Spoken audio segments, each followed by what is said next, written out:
Bonjour à toutes et à tous. Que faire lorsqu'on se sent découragé?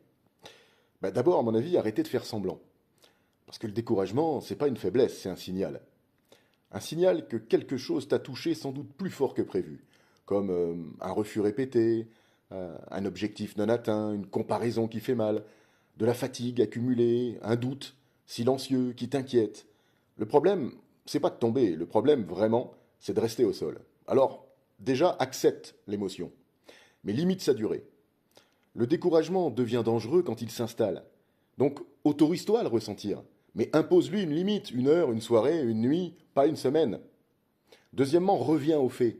Le cerveau a sans doute et même régulièrement tendance à dramatiser, avec des phrases comme je suis nul, j'y arriverai pas, c'est pas pour moi, ce métier est trop compliqué, je me suis trompé. Stop avec ça.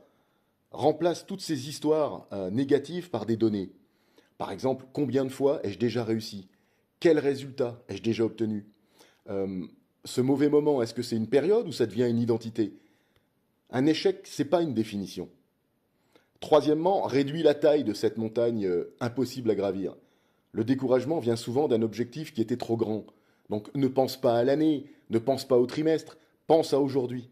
Une action, une seule, un appel, un message, un rendez-vous. Souvent, c'est le mouvement qui chasse le découragement. Euh, Quatrièmement, souviens-toi de cette vérité. C'est que le découragement est temporaire, mais l'abandon est définitif. Et là, c'est terrible. Ce que tu traverses aujourd'hui sera sans doute une anecdote dans 2 ans, un mauvais souvenir où on en rira ensemble. Tout ça à condition de continuer, de te relever et d'avancer. Et enfin, recharge l'énergie, pas seulement la motivation. Le découragement, il est souvent physique. Et il est souvent dû à un manque de sommeil, à du stress accumulé, à une absence de coupure, à trop d'écran même. Pas assez de respiration, donc va marcher, fais du sport, aère-toi, coupe le bruit autour de toi. Parce que le mental suit souvent le corps. Donc la vérité la plus importante que tu dois garder en mémoire, c'est que tous les vendeurs performants passent par cette phase. Tous. Donc la différence, c'est pas l'absence de découragement, c'est la capacité à repartir, à te remettre en marche. Donc tu n'es pas découragé parce que tu es faible. Tu es découragé parce que tu es engagé au contraire. Et si tu as encore mal, si ça te fait souffrir, bonne nouvelle, c'est que tu tiens encore à gagner.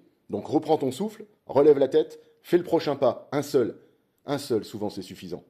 À très bientôt, bonne journée, partage et abonne-toi. Au revoir.